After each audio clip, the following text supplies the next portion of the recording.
अस्सलाम वालेकुम दोस्तों, मैं हूं अतीक और आप देख रहे हैं इलेक्ट्रो ट्रिक्स यूट्यूब चैनल। आज की वीडियो में हम इस मोबाइल चार्जर को रिपेयर करने वाले हैं। ये मोबाइल चार्जर आउटपुट नहीं दे रहा है बिल्कुल भी। इसको खोलने के बाद जब मैंने इसका मुआयना किया तो मुझे नज़र आया कि ये कैपेसिटर फट चुका है। ये ओवर वोल्टेज की वजह से फट गया है, या इसके अंदर जो है गलत वोल्टेज आ गया, पॉजिटिव की जगह नेगेटिव और नेगेटिव की जगह पॉजिटिव इस कैपेसिटर के अंदर आ गया, तो ये शॉर्ट हो गया है, ये फट गया है। ये इसके अलावा और मज़ीद कौन कौन से कंपोनेंट इसके शॉर्टिंग दिखा रहे हैं वो भी हम चेक करेंगे। तो ये इस केस के अंदर फिट था। इस केस को खोलने के लिए किसी स्क्रू वगैरह को निकालने की जरूरत नहीं थी, ये क्लिप के साथ बंद था। तो इसको मैंने साइड से स्ट्राइक किया नोकली चीज से, तो ये खुल गया। देख सकते हैं इसमें क्लिप लगे हुए हैं।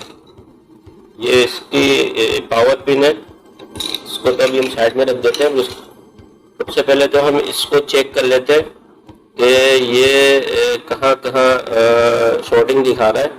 इसके लिए मुझे इस मोबाइल चार्जर को सीरीज बोर्ड के साथ कनेक्ट करना पड़ेगा। तो इसके साथ हम अब इस चार्जिंग पिन को मैं इस चार्जर के साथ कनेक्ट कर देता हूँ। जो मैंने चार्जर के साथ कनेक्ट कर दिया है और इस मोबाइल के साथ कनेक्ट कर दिया है।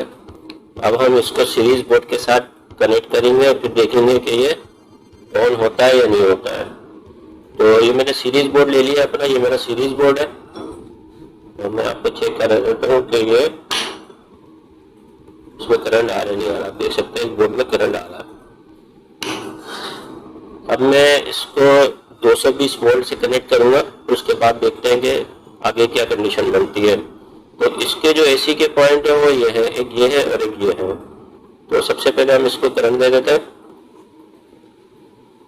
इसको मैंने सीरीज बोर्ड के साथ कनेक्ट किया है। जब भी कोई डिवाइस आप चेक करें, सर्किट बोर्ड चेक करें, उसे हमेशा सीरीज के साथ चेक करें ताकि मजीद आगे कोई फॉल्ट ना आए।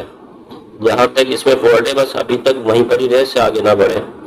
अब मैं स्विच ऑन कर रहा हूँ, फिर उसके बाद देखते हैं कि क्या सूरत हाल बनती है। मैंने स्विच ऑन कर दिया है। बल्ब ऑन नहीं हुआ है लेकिन चार्जिंग भी ऑन नहीं हो रही है। इसका मतलब है कि इसका तो फ्यूज ही उड़ा हुआ है। तो फ्यूज सबसे पहले हमें चेंज करना पड़ेगा इसका। मैं इसको डिस्कनेक्ट कर देता हूँ। डिस्कनेक्ट करने के बाद इसको हम डायग्नोस कर लेते हैं मल्टीमीटर से कहाँ कहाँ शॉर्टिंग आ रही है। तो सबसे पहले हम फ्यूज चेंज करेंगे और इस कैपेसिटर को चेंज करेंगे। तो सब उससे पहले हम इसको फुल डायग्नोस कर लेते हैं कि इस कैपेसिटर और फ्यूज के अलावा क्या क्या इसके अंदर शॉर्ट हो गया है।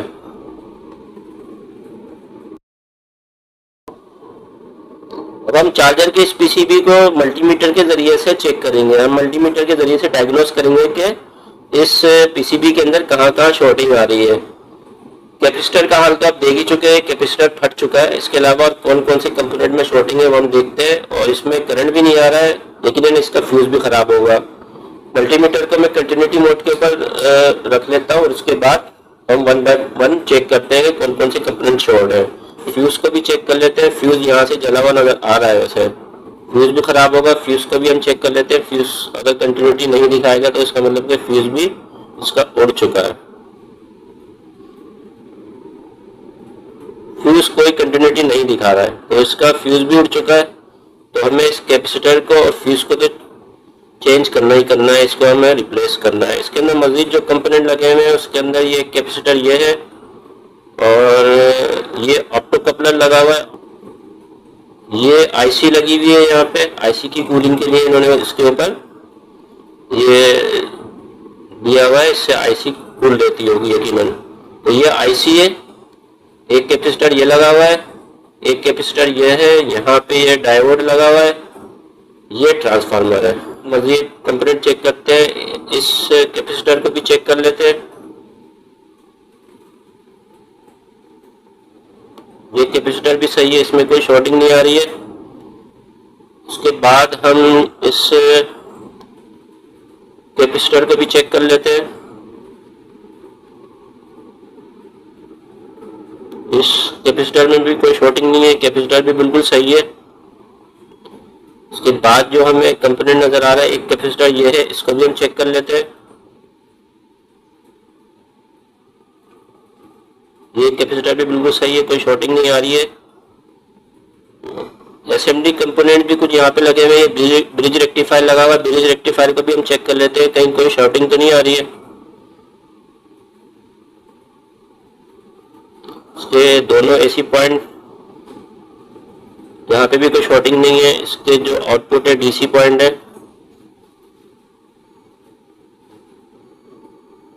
इसके डीसी पॉइंट में शॉर्टिंग तो शो कर रहा है, लेकिन ये शॉर्ट नहीं होगा। मजीद आगे जो कंपोनेंट लगे हुए वैसे ही है, शॉर्टिंग दिखा रहा है लेकिन ये शॉर्ट नहीं होगा। ये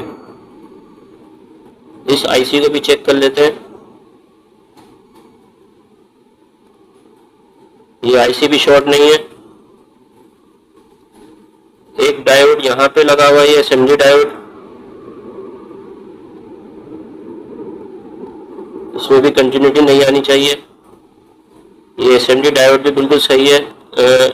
इसके ट्रांसफार्मर को भी चेक कर लेते हैं। ट्रांसफार्मर को चेक करना आपको आता हो, नहीं आता है तो मेरे चैनल पर इसकी वीडियो मौजूद है, वो वीडियो देख के आप ट्रांसफार्मर को चेक करना सीख सकते हैं।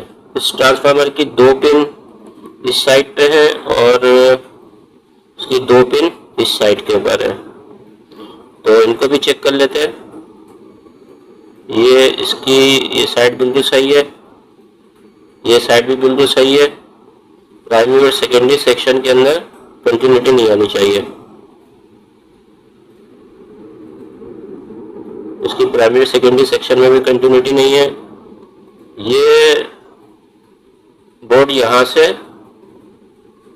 डिस्ट्रीब्यूट हुआ है, 2 पार्टीशन हुए हैं इसके। ये साइड एसी साइड है और ये वाली साइड इसकी डीसी साइड है। तो डीसी साइड को अगर आप छू भी लेंगे तो इसके ऊपर तो करंट नहीं लगेगा, लेकिन एसी साइड को आप इस बोर्ड पे करंट देने के बाद टच ना करें। एसी साइड हॉट साइड होती है, इसमें आपको करंट लग सकता है। तो इसमें मजीद फिलहाल कोई कंपोनेंट मुझे नजर नहीं आ रहे खराब। इस ऑप्टो कपलर को भी हम चेक कर लेते हैं, तो इसमें तो कुछ खराब नहीं है। ये ऑप्टो कपलर भी सही है, ऑप्टो कपलर में भी कोई शॉर्टिंग नहीं है। तो अब हम इस फ्यूज को और इस कैपेसिटर को निकाल के रिप्लेस कर देते हैं, फिर उसके बाद चेक करेंगे कि बोर्ड वर्किंग कंडीशन में आता है नहीं आता। इस डायोड को भी मैं चेक करके दिखा देता हूँ। डायोड भी बिल्कुल सही है, शॉर्टिंग नहीं आनी चाहिए बस इसके अंदर। रीडिंग देगा ये, एक साइड से रीडिंग देगा, एक साइड से रीडिंग नहीं देगा। ये डायोड भी बिल्कुल सही है। तकरीबन तमाम कंपोनेंट इसके अंदर सही है। सबसे पहले हम इस फ्यूज को चेंज कर लेते हैं, फिर इस कैपेसिटर को चेंज कर लेते हैं, उसके बाद फिर हम इसको एसी से कनेक्ट करके देखेंगे कि ये वर्किंग कंडीशन में आता है या नहीं आता। तो सबसे पहले मैं इसको फ्यूज को और इस कैपेसिटर को निकाल लेता हूँ। सोल्डरिंग आयरन गर्म हो गई है। अब हम कैपेसिटर को और फ्यूज को निकाल लेते हैं। तो सबसे पहले मैं इस फ्यूज को निकाल लेता हूँ।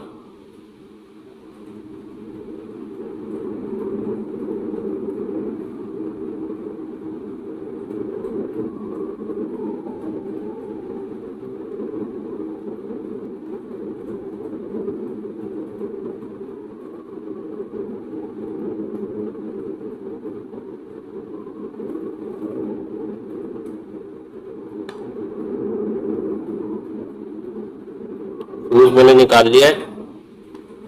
अब इस कैपेसिटर को भी निकाल लेते हैं।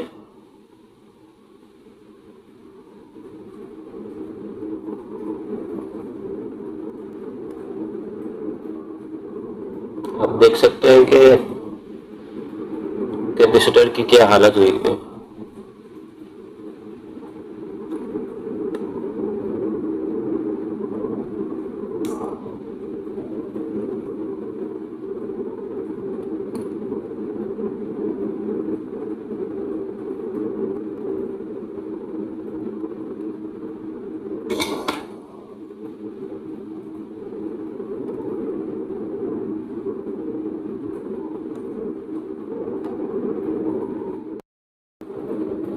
कैपेसिटर और फ्यूजिबल रेजिस्टेंस मैंने निकाल दिए। फ्यूजिबल रेजिस्टेंस इस वैल्यू की मुझे मिली नहीं है, उसकी जगह पे मैं ये जंपर वायर में फ्यूज के तौर पे इस्तेमाल करूँगा। और कैपेसिटर जो मैंने निकाला था उसकी वैल्यू थी 10 माइक्रोफैराड और 400 वोल्ट, लेकिन इस सेम रेटिंग का कैपेसिटर भी मुझे नहीं मिला है। जो कैपेसिटर मुझे मिला है उसकी रेटिंग है 450 वोल्ट 2.2 माइक्रोफैराड। अब मैं ये कैपेसिटर इस कैपेसिटर के रिप्लेसमेंट में लगाऊंगा और इस रेजिस्टेंस के रिप्लेसमेंट में इस जंपर वायर का इस्तेमाल करूंगा। तो इन दोनों कंपोनेंट्स को मैं सोल्ड कर लेता हूं, फिर उसके बाद इस पीसीबी की हम टेस्टिंग करेंगे। उसको मैं क्लिप बोर्ड के ऊपर लगा लूं ताकि सोल्डिंग करने में आसानी रहे।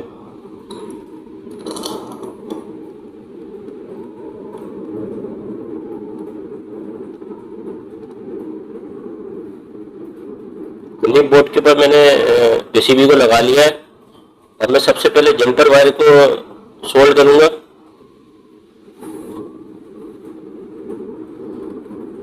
जंपर वायर जो सोल्ड होगा वो एसी के इस पॉइंट के ऊपर और ब्रिज रेक्टिफायर के इस पॉइंट के ऊपर सोल्ड होगा। तो सबसे पहले मैं इसको सोल्ड कर लेता हूँ।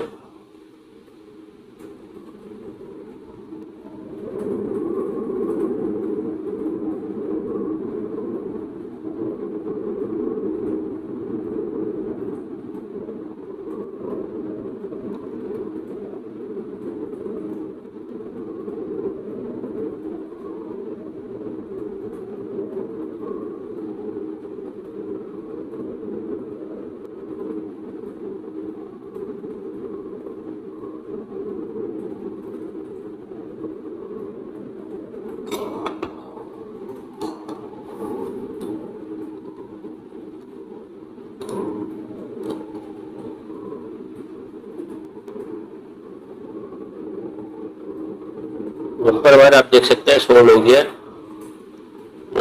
एक्स्ट्रा वायर निकला हुआ मैं इसको काट देता हूँ। जंपर वायर सोल्ड हो चुका है, मैंने सोल्ड कर दिया है। फ्यूजिबल रेजिस्टेंस की जगह पे मैंने जंपर वायर का इस्तेमाल किया है, देख सकते हैं। अब हम लगाएंगे कैपेसिटर। तो कैपेसिटर को लगाते टाइम पे पॉजिटिव और नेगेटिव का ख्याल रखिएगा।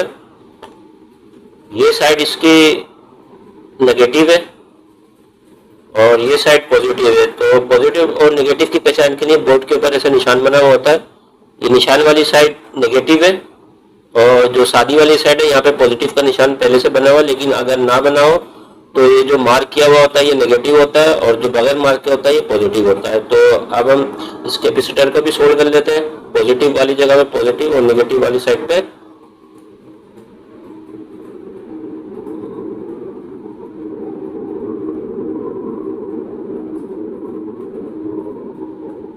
मैंने मार्किंग वाली साइड के ऊपर नेगेटिव और सादी वाली साइड के ऊपर ये पॉजिटिव फिक्स कर दिया। अब मैं इसको सोल्ड कर लेता हूँ। पहले तो मैं इसकी एक्स्ट्रा लेग काट दूं।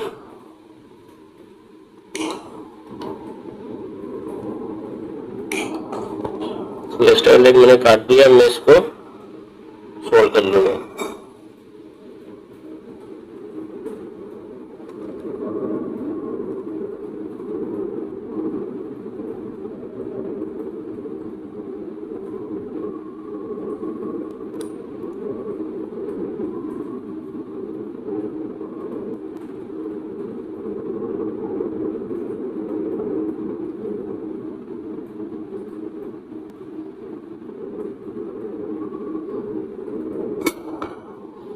देख सकते हो कैपेसिटर भी सोल्ड हो गया है।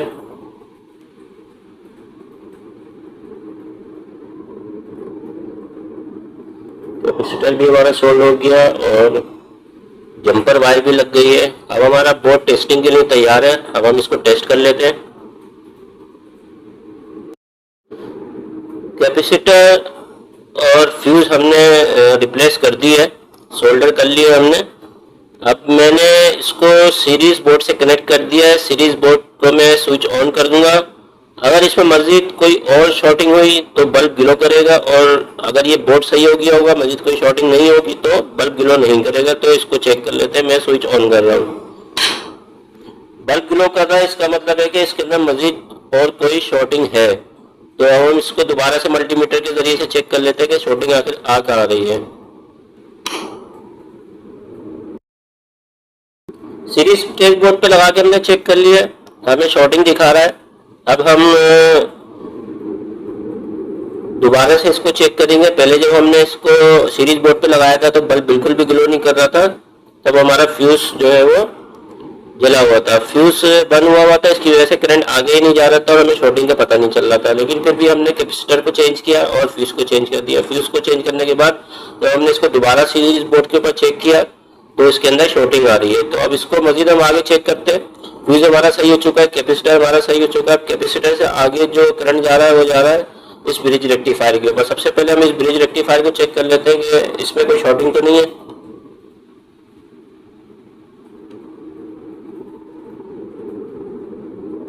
एसी के दोनों पॉइंट बिल्कुल सही है। डीसी आउट के ऊपर ये आउटपुट के ऊपर डीसी आउटपुट के ऊपर ये शॉर्टिंग दिखा रहा है। ये शॉर्टिंग किसी और वजह से भी हो सकती है, आगे मजीद दूसरे कंपोनेंट के साथ ये कनेक्टेड है, सोल्ड हुआ है, तो हो सकता है इनकी वजह से ये शॉर्टिंग दिखा रहा है। तो अब हम इस ब्रिज रेक्टिफायर को निकाल के इसको चेक करेंगे कि इसके अंदर शॉर्टिंग है या नहीं है। तो पहले हम ब्रिज रेक्टिफायर को निकाल लेते हैं, फिर इसको चेक करते हैं। रेक्टिफायर हमने निकाल लिया है इस जगह से, यहाँ ब्रिज रेक्टिफायर लगा था, यहाँ से हमने ब्रिज रेक्टिफायर निकाल लिया है। ब्रिज रेक्टिफायर की डीसी आउटपुट की सेक्शन में हमें यह शॉर्टिंग दिखा रहा था। तो अब हम इसको चेक कर लेते हैं कि ये वाकई में शॉर्टिंग आ रही है या नहीं आ रही है। ना इस पॉइंट पे कोई शॉर्टिंग आ रही है और ना ही इस पॉइंट पे कोई शॉर्टिंग आ रही है। आप देख सकते हैं, ना इस पॉइंट पे कोई शॉर्टिंग है और ना ही इस पॉइंट के ऊपर कोई शॉर्टिंग है। इसका मतलब है कि हमारा ब्रिज रेक्टिफायर सही है। शॉर्टिंग अगर है तो फिर बोर्ड में ब्रिज रेक्टिफायर से आगे मजीद किसी और कंपोनेंट में शॉर्टिंग है। जिस जगह से हमने ब्रिज रेक्टिफायर निकाला था उस जगह पे हम शॉर्टिंग चेक कर लेते हैं।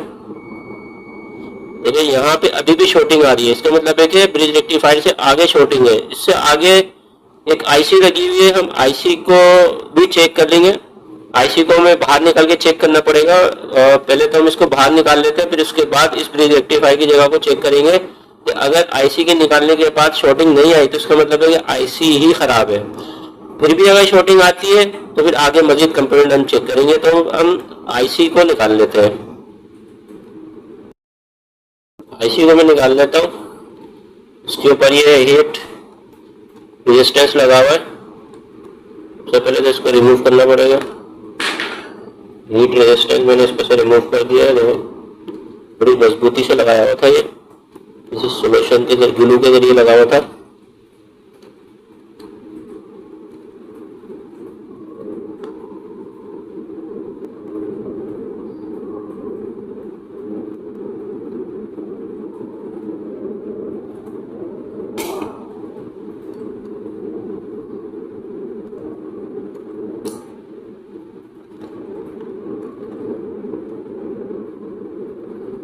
आईसी मैंने निकाल ली है।